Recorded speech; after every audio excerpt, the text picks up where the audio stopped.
सकते हैं। मैं सिर्फ तुम्हारे लिए लौट कर आई हूँ और तुम मुझे ठुकरा रहे हो। तुम ऐसा नहीं कर सकते। मैं तुम्हें ऐसा नहीं करने दूंगी। अब दुनिया की कोई ऐसी ताकत नहीं जो तुम्हें मेरा होने से रोक सके। लैला की आंखों में सुर्खी उतर आई थी और इसका लहजा सख्त हो गया था। तुम कुछ भी कर लो, मैं कभी तुम्हारा नहीं होऊंगा, मैं अटल लहजे में बोला था। मेरी बात सुनकर लैला ने एक जोरदार कहका लगाया था। तुम कुछ भी कर लो। लैला ने मेरी बात मानी खेस अंदाज में दोहराई थी।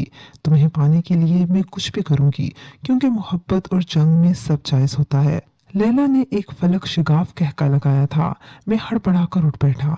मेरे अंग अंग से पसीना फूट रहा था। दिसंबर के इस सर्द महीने में भी मुझे गर्मी महसूस होने लगी थी। मेरी बीवी भी उठ बैठी थी और अब मुझसे पूछ रही थी, साजिद क्या हुआ तुम्हें और इस कदर पसीना क्यों आ रहा है? कुछ नहीं, एक डरावना ख्वाब देख लिया था। मैंने संभलते हुए अपनी बीवी को जवाब दिया और एक बार फिर लेट गया। अपनी बीवी को सोने की हिदायत देकर मेरी आंखों से नींद कोसों दूर जा चुकी थी और मेरे सामने माजी एक बार फिर घूमने लगा था। अपनी छोटी बहन का खूबसूरत हंसता हुआ चेहरा मेरी आंखों के सामने आ खड़ा हुआ था और साथ ही आंखों से आंसू पानी बनकर बहने लगे। क्या वो सच में लौट आई है या फिर ये एक बुरा ख्वाब था? मुझे सोचों ने आ घेरा था। वो तो कैद में थी, फिर वो कैसे निकल सकती है? एक और आवाज मेरे अंदर से उभरी थी, नहीं वो नहीं आ सकती, ये सिर्फ मेरा एक बुरा ख्वाब था। मैंने खुद को तसल्ली देकर पुरसुकून करने की कोशिश की थी। मेरा दिल जो पहले बहुत तेजी से धड़क रहा था, अब आहिस्ता आहिस्ता मामूल पर आ रहा था और मैं दोबारा सोने की कोशिश करने लगा। पिछले एक हफ्ते से लैला ने हमारा जीना हराम कर दिया था। पहले पहल तो मुझे लगा ये सिर्फ मेरा वहम है, किसी बच्चे की शरारत होगी, लेकिन मुसलसल हादसों ने मेरा वहम दूर कर दिया और मुझे यकीन होने लगा था कि इन सब हादसों के सिरे कहीं ना कहीं इस ख्वाब से मिलते हैं। इस ख्वाब के 15 दिन बाद की बात है। जब मैं एक शाम घर आया तो मेरी बीवी काफी घबराई हुई थी। वजह पूछी तो कहने लगी, आज कमरे में पर्दे को खुद ब खुद आग लग गई। वो तो शुक्र है मैंने फौरी देख ली, वरना पता नहीं क्या कुछ हो जाता।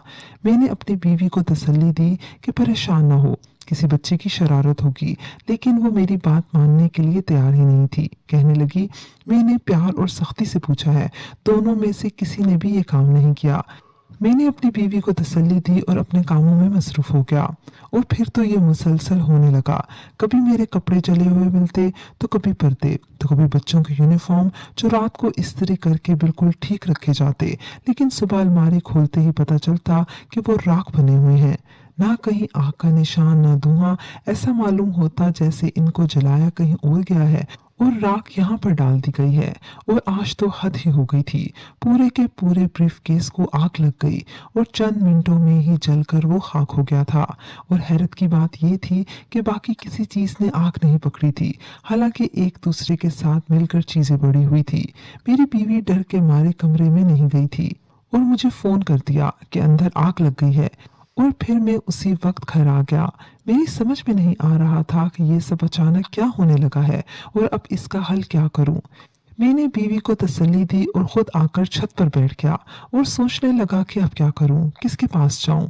अभी मुझे बैठे थोड़ी ही देर हुई थी कि मेरे आसपास लड़की की हंसी की आवाज गूंजने लगी और मैं इधर उधर देखने लगा, लेकिन मुझे कोई भी नजर नहीं आ रहा था। मैंने दाएं बाएं देखकर जैसे ही सामने देखा तो मेरे सामने वो जलवागर हो गई। मुझे पहचानने में जरा भी दिक्कत नहीं हुई थी। मैं फौरी तौर पर पहचान गया था, हालांकि मैं इसको 20 साल बाद देख रहा था। वो मुझे देखकर मुस्कुराई थी और फिर बोली थी, साजिद मुझे भूल गए थे ना, बड़े बेवफा निकले तुम। कभी तो तुम कहते थे कि मैं मर के भी तुम्हें नहीं भूलूंगा। लैला ने तंज किया था मुझ पर, लेकिन मैं खामोश परेशान इसको बस देख रहा था।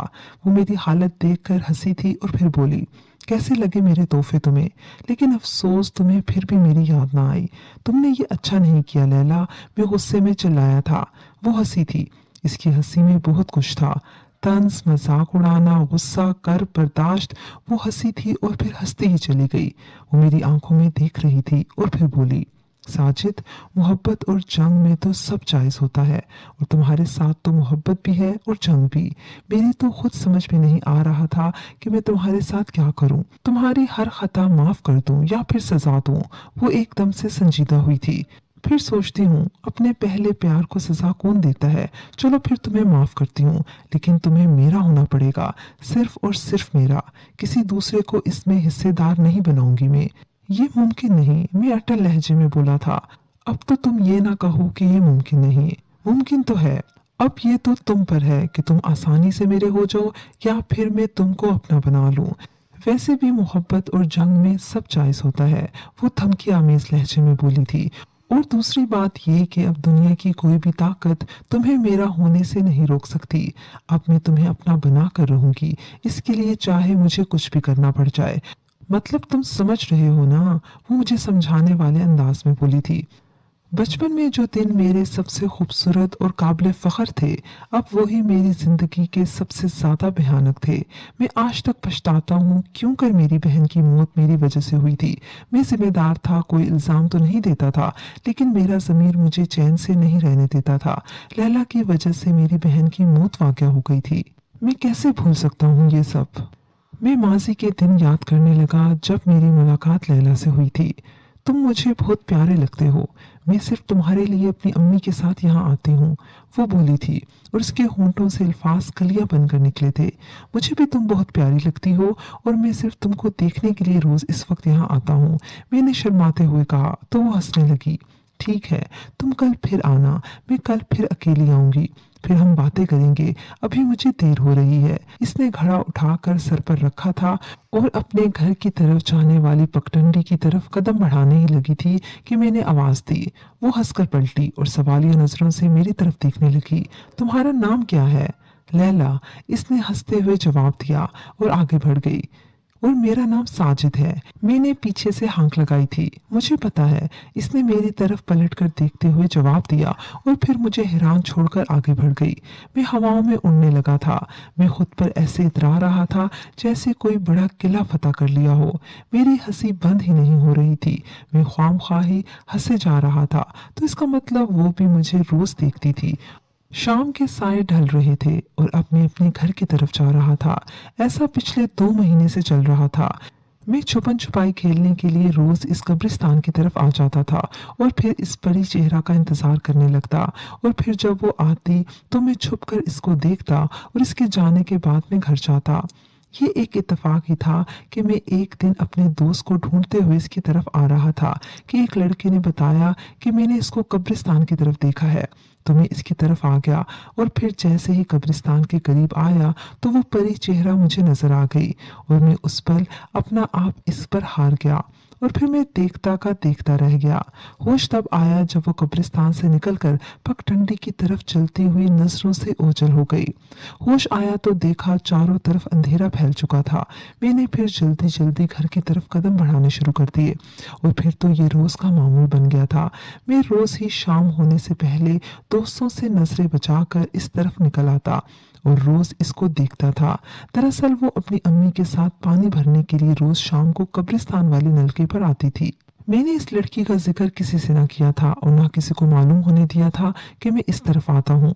आज वो अकेली आई थी, इसके साथ कोई नहीं था, इसलिए मैं बगैर डर के इसके करीब चला गया था। वो मुझे देखकर मुस्कुराई थी जिससे मेरा हौसला बढ़ गया था और जब वो बोली तो इसके मुंह से फूल झड़ने लगे। मैं और लैला मोहब्बत की राहों में गामजन थे। साजिद, तुम्हारी अम्मी तुम्हें बुला रही हैं। मैं तुम्हारे घर छुपने के लिए गया था तो तुम्हारी अम्मी कह रही थी कि साजिद को भेजना कोई काम है। अच्छा, मैं जाता हूँ। अगर मेरी बहन फातिमा नजर आए तो उसको कह देना कि मैं घर जा रहा हूँ, वो शायद लैला के साथ हो। ठीक है, मैं कह दूंगा। लैला और फातिमा में अच्छी दोस्ती हो गई थी। वो दोनों इकट्ठी छुपती और बारी आने पर इकट्ठी बारी भी देती थी। जी अम्मी, आपने बुलाया था? जल्दी बताएं क्या काम था? मैंने खेलने जाना है। घर में दाखिल होते ही मैं अम्मी के सर पर सवार हो गया। नहीं, मैंने तुम्हें नहीं बुलाया। अच्छा चल, तू आ गया है तो अपने दादा का हुक्का ताज़ा कर जा। अम्मी ने अपना काम मुझे सौंप दिया था। मैं दिल पर जबर करके हुक्के की तरफ बढ़ गया था और साथ ही अली के साथ दो दो हाथ करने का सोच रहा था, जिसने झूठ बोलकर मुझे यहाँ फंसा दिया था। घर से आते आते मुझे काफी देर हो चुकी थी। घर वाले एक काम खत्म करता तो दूसरा कह देते। इस तरह मेरे खेल का सारा टाइम घर में ही निकल गया था और अब जब मैं वापस आया तो सारे अपने अपने घरों को जा चुके थे, लेकिन फातिमा कहीं ना थी। वो घर भी ना आई थी। अच्छा, मैं अली से पूछ कर आता हूँ, शायद उसकी बहन के साथ इनके घर चली गई हो। मैंने ये सोचते हुए अली के घर का रुख किया था। जहाँ पर खेल रहे थे वहाँ के आसपास के घरों से मैंने पता किया था, लेकिन किसी को कुछ मालूम ना था। एक दो ने मुझे कहा कि वो लैला के साथ थी। शायद वो उसके साथ उनके घर चली गई हो। नहीं, इसके साथ वो नहीं जा सकती, वो काफी दूर रहती है। मुझे तो उसके घर का पता भी नहीं मालूम, और फिर अगर इसके साथ वो जाती तो किसी को बता कर तो जाती। मैंने इनको जवाब दिया तो वो भी मेरे हम ख्याल हो गए। हाँ, ये बात तो है। बात गांव में जंगल की आग की तरह फैल चुकी थी, और जिस जिसको पता चली वो डर और खौफ से सहमा जा रहा था। साजिद फौरन अली के घर गया फातिमा का पता करने, और जो बात अली से पता चली थी इस पर साजिद को यकीन ही नहीं आ रहा था। अली ने बताया कि मैं आज खेलने के लिए गया ही नहीं था। दोपहर को दरख्त से गिरकर मुझे चोट लग गई थी, और इस बात की गवाही इसके घर वालों ने भी दी थी। सारा गांव इकट्ठा हो गया और फिर सबने मिलकर पूरा गांव और आसपास का इलाका छान मारा था, लेकिन फातिमा का कहीं अता पता नहीं मिल रहा था। और फिर किसी ने कहा था कि कब्रिस्तान में देखो, और फिर 8-10 लोग कब्रिस्तान में दाखिल हुए और ढूंढने लगे, और एक कोने से शोर बुलंद हुआ। फातिमा मिल गई। जिस जिसने फातिमा को देखा था इसका खून खुश्क हो गया था, और वो लड़का तो डर के मारे बेहोश होकर गिर गया था। फातिमा के बाल बिखरे हुए थे और वो एक पुरानी कब्र पर बैठी हुई थी, और दोनों हाथों से कब्र की मिट्टी जल्दी जल्दी साइड पर कर रही थी। इसके 2 कदम की दूरी पर एक कब्र पूरी तरह से खुली पड़ी थी। लोगों को देखकर फातिमा खूंखार आवाजें निकालने लगी थी। कोई भी फातिमा के करीब जाने की हिम्मत नहीं कर रहा था, और फिर आकर कुछ बुजुर्गों ने हिम्मत करके फातिमा को पकड़ा था। फातिमा की आंखें खून की तरह सुर्ख हो गई थी, जो चांद की रोशनी में और खूनख्वार नजर आ रही थी। फातिमा को बड़ी मुश्किल से 4-5 बंदे पकड़कर घर लेकर आए। फातिमा को जैसे ही घर लेकर आए वो खुद को आजाद करवाकर बाहर भागने की कोशिश करने लगी। वो किसी के भी काबू में नहीं आ रही थी। 4-5 बंदों ने मिलकर फातिमा को रस्सियों से बांध दिया था। खादिम हुसैन शाह साहब का पता करो, ये मौलवी साहब के बस की बात नहीं, किसी ने हजूम में कहा, और फिर शाह साहब को बुलाया गया। शाह साहब, मैं इससे सच्ची मोहब्बत करती हूँ। खुदा के लिए ऐसा जुल्म ना करें, मुझे माफ कर दें। मैं मर जाऊंगी शाह साहब, मैं मर जाऊंगी। लैला शाह साहब के सामने गिड़गिड़ा रही थी, लेकिन शाह साहब पर इसके रोने पीटने का कोई असर नहीं हो रहा था। तुम्हारी वजह से इसकी बहन की जान चली गई, और तुम कहती हो कि माफ कर दो, और फिर एक लम्हे के लिए मैं तुम्हें माफ भी कर दूं। तो तुम जो बात कर रही हो वो जायज ही नहीं, बल्कि इंसानी फितरत के ही खिलाफ है। और वैसे भी तुमने गलती की है, इसकी सजा तुमको हर हाल में मिलेगी। शाह साहब के दिल में जरा भी नरमी पैदा नहीं हुई थी। शाह साहब ने अटल लहजे में कहा था, मेरी कोई गलती नहीं, मेरे बाप ने मुझे अंधेरे में रखा। इसने मुझे कहा था कि वो इसको तोहफा देगा। वो मेरी सहेली है, मुझे नहीं मालूम था कि वो इसको मारकर इस पर काबिज हो जाएगा। और जो अली की शक्ल में साजिद से मिला था वो भी एक जिन था। इसने मुझे कहा था कि आज अली नहीं आया तो मैं खेल लूं। मेरा बहुत दिल कर रहा है, मैं किसी को कोई नुकसान नहीं पहुंचाऊंगा। मुझे नहीं मालूम था कि दोपहर को इसने ही अली को दरख्त से गिराया था। मैं हर बात से लाइल्म थी, और वैसे भी आपने मेरी बात की गलती की सजा मेरे बाप को दे तो दी है, इसको फना तो कर दिया है आपने। अब मुझे किस जुर्म की सजा दे रहे हैं? लैला ने रोते हुए कहा था।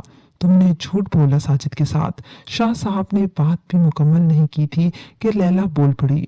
मैंने कोई झूठ नहीं बोला। इसने कभी मुझसे पूछा ही नहीं कि मैं कहाँ रहती हूँ और मैं कौन हूँ। अगर पूछता तो मैं इसको सब कुछ सच सच बता देती। मैंने कोई अभी बात मुकम्मल ही नहीं हुई थी कि शाह साहब ने फूंक मारी थी, और अगले ही लम्हे लैला बोतल में कैद हो गई। मेरी मोहब्बत सच्ची है, मैं एक दिन वापस जरूर आऊंगी, लैला ने बुलंद आवाज में कहा था। लेकिन आवाज सिर्फ शाह साहब के कानों तक ना पहुंची थी, बोतल में ही दम तोड़ गई थी। शाह साहब ने आते ही सब कुछ भांप लिया था, और फिर आधे घंटे की पढ़ाई की थी और दोनों बाप बेटी को हासिल कर लिया था। और फिर लैला के बाप ने सब कुछ उगल दिया। लैला के बाप ने अपनी ताकत बढ़ाने के लिए एक चिल्ला काटना था, जिसके लिए इसको ऐसी लड़की की तलाश थी जिसकी उम्र 10 साल से कम हो। बहुत तलाश के बाद इसको वो लड़की मिली थी, और वो थी फातिमा।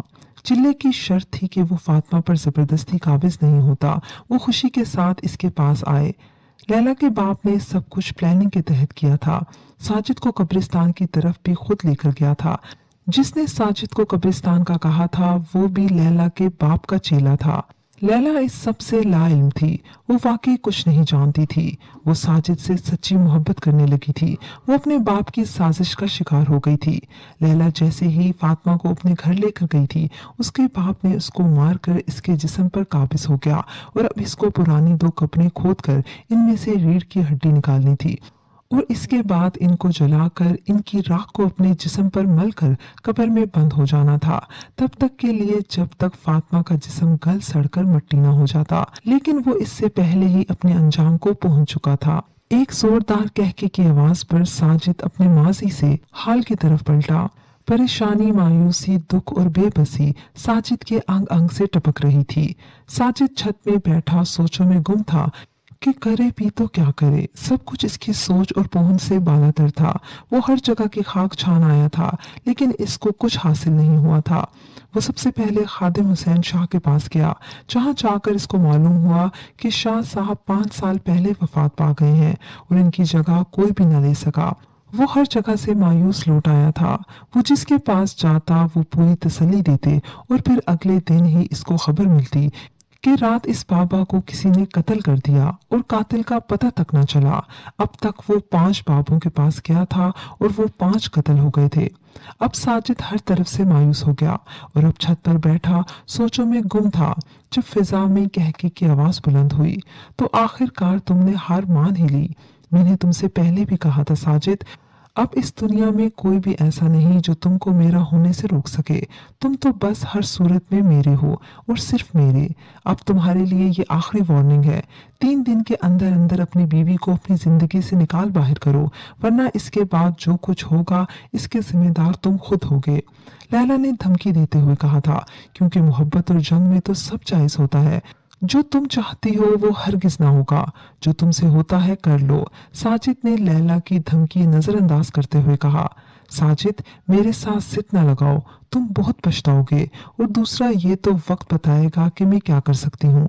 लैला ने वार्निंग देते हुए कहा और अगले ही लम्हे वो हवा में तहरीर हो गई और साजिद अपना सर थाम कर बैठ गया। मोहब्बत और जंग में सब जायज होता है। साजिद के चारों तरफ ये अल्फाज गूंज रहे थे और वो राख की ढेर पर बैठा धाड़े मार मार कर रो रहा था।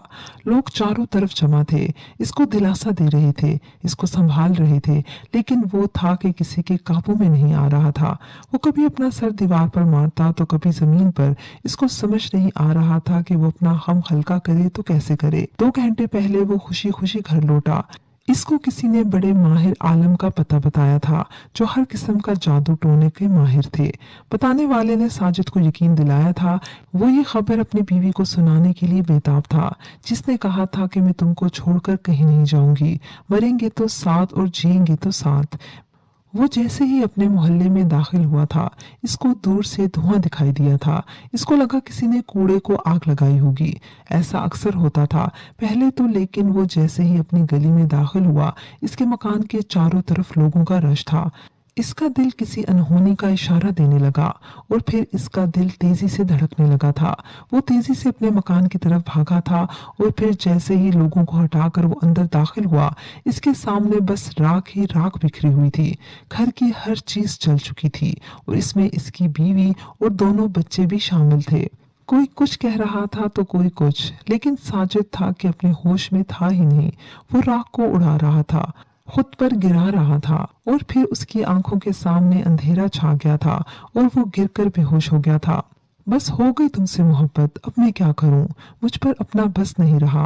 मैंने कहा भी था मेरे साथ जिद ना लगाओ, लेकिन तुम बाज ही ना आए। मैं अना में आ गई और मुझे भी कुछ नजर नहीं आ रहा था सिवाय तुम्हारे। मैं बहुत पछता रही हूँ, मैंने बहुत गलत किया। वो 3 दिन से साजिद के दिल को जीतने की कोशिश कर रही थी। आज तीसरा दिन था। साजिद राख के ढेर पर बैठा हुआ था। बहुत से लोगों ने इसको उठाने की कोशिश की, लेकिन वो अपनी जगह से जरा बराबर भी नहीं हिला था। आज लैला वापस आई थी और साजिद को राख के ढेर पर बैठा देखकर इसका दिल कट सा गया था। लैला ने फौरी तौर पर साजिद को उठाया था और छत पर बने वाहिद कमरे में ले आई थी, जो जलने से बच गया था। अब शाम होने को आई थी और लैला साजिद का सर अपनी गोद में रखकर अपना पछतावा और मोहब्बत के बोल बोल रही थी और साजिद सामने दीवार को यकटक देख रहा था। ठीक है, मैं तुम्हारा हो जाता हूँ, लेकिन मेरी एक शर्त है, साजिद ने खुश्क लहजे में कहा था। आखिर साजिद मान ही गया था। लैला ने ठीक कहा था, तुमको मेरा होने से कोई नहीं रोक सकता। तुम जो कहोगे मैं मानने के लिए तैयार हूँ, बस तुम हुक्म करो। लैला ने खुशी से बेकाबू होते हुए कहा। अच्छे से सोच लो, फिर न कहना। साजिद ने फिक्रा अधूरा छोड़ते हुए कहा। तुमको हमेशा के लिए इंसानी जिस्म में आना होगा। मैं तुमको महसूस करना चाहता हूँ। साजिद ने अपनी बात मुकम्मल की थी और अब लैला की तरफ देखने लगा, जिसकी हालत ही बदल चुकी थी। बस इतनी सी मोहब्बत थी। मैंने तो सुना था मोहब्बत और जंग में सब जायज होता है। साजिद ने ठीक वक्त पर चोट लगाई थी। साजिद की बात पर लैला तड़प उठी थी। ठीक है, तुम जो कहोगे मैं मानने के लिए तैयार हूँ। लैला ने एक लम्हे में फैसला कर लिया था, लेकिन तुम्हें भी एक वादा करना होगा। वो ये कि तुम्हें भी मेरे साथ जीना होगा, मेरे साथ मरना होगा। साजिद लैला की बात सुनकर एक लम्हे के लिए खामोश हो गया और फिर अगले लम्हे साजिद ने फैसला कुन लहजे में कहा था, मुझे मंजूर है। साजिद के अंदाज से ऐसा मालूम हुआ था जैसे इसने कोई बहुत बड़ा फैसला कर लिया हो। रात का दरमियानी पहर चल रहा था और साजिद एक बेलचा हाथ में लिए बेखौफ व खतर कब्रिस्तान में दाखिल हुआ था। अब इसका रुख एक ताज़ा बनी कब्र की तरफ था, जिसका अभी पानी भी खुश्क नहीं हुआ था और इसके चारों तरफ फूलों की पत्तियां बिखरी हुई थी। कब्र अभी 2 घंटे पहले तैयार की गई थी। 5 मिनट के अंदर अंदर साजिद ने मुकम्मल कब्र खोल ली थी और अब बगैर किसी खौफ और डर के वो कब्र के अंदर उतर गया। थोड़ी देर में ही लाश कब्र के बाहर थी। साजिद ने लाश का कफन मुंह की तरफ से खोला था और फिर लाश का चेहरा देखते ही साजिद के चेहरे पे कई रंग आकर गुजर गए थे। साजिद ने लाश को एक तरफ रखकर इसके कपड़े तब्दील किए और कफन कब्र के अंदर डाल दिया और फिर कब्र की मिट्टी बराबर कर डाली। इसको फिर से पहले वाली हालत में ले आया था और पानी का छिड़काव करके कब्र पर फूल की पत्तियां भी डाल दी थी, जो वो अपने साथ लेकर आया था। ये सब करते हुए इसका दिल एक बार भी नहीं घबराया था। साजिद अभी काम से फारिग हुआ था कि चारों तरफ से तेज हवा चलने लगी, जो आहिस्ता आहिस्ता आंधी की शक्ल इख्तियार कर गई। आंधी में इसे बहुत खौफनाक आवाजें आने लगी थी।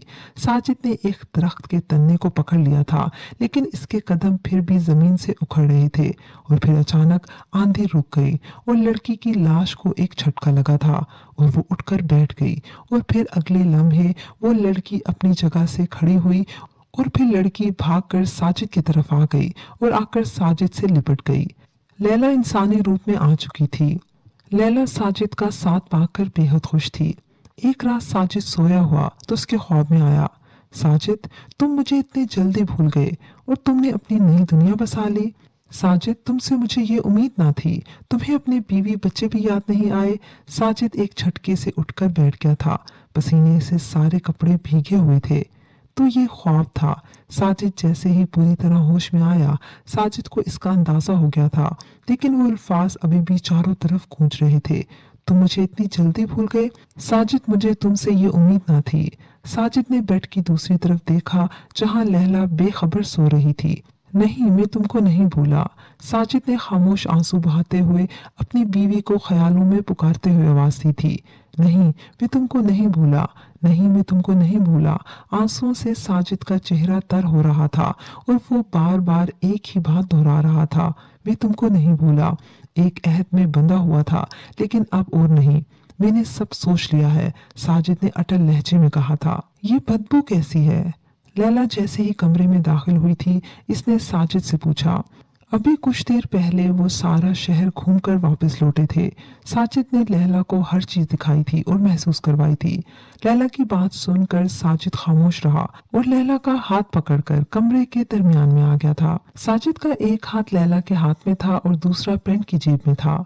साजिद लैला की आंखों में देखने लगा था और फिर लैला को पुकारा, लैला, मोहब्बत और जंग में सब जायज होता है ना? साजिद का लहजा अजीब और पुरजरार था। साजिद के सवाल पर लैला हैरान हुई थी और उलझे हुए अंदाज में साजिद की तरफ देखने लगी। इससे पहले कि लैला कुछ जवाब देती, साजिद की जेब से लाइटर निकला था और अगले ही लम्हे इसमें से शोला निकला था और साजिद ने लैला को अपनी तरफ खींच लिया था। लाइटर से निकलने वाले शोले ने गैस से भरे पूरे कमरे को अपनी लपेट में ले लिया और लैला की हाँ गले में ही दबकर रह गई। ये तो एक अहद था जो निभाना था, वरना जिंदगी किसको प्यारी नहीं होती। साजिद के अल्फाज फिजा में चारों तरफ गूंज रहे थे और सब कुछ तेजी से राख हो रहा था और यूं लैला के साथ साजिद भी जिंदगी की बाजी हार गया। व्यूअर्स, मुझे उम्मीद है कि आपको हमारी आज की कहानी पसंद आई होगी। कमेंट सेक्शन में अपनी राय का इजहार लाजमी कीजिएगा। अगली कहानी तक इजाजत दीजिए। अल्लाह हाफिज।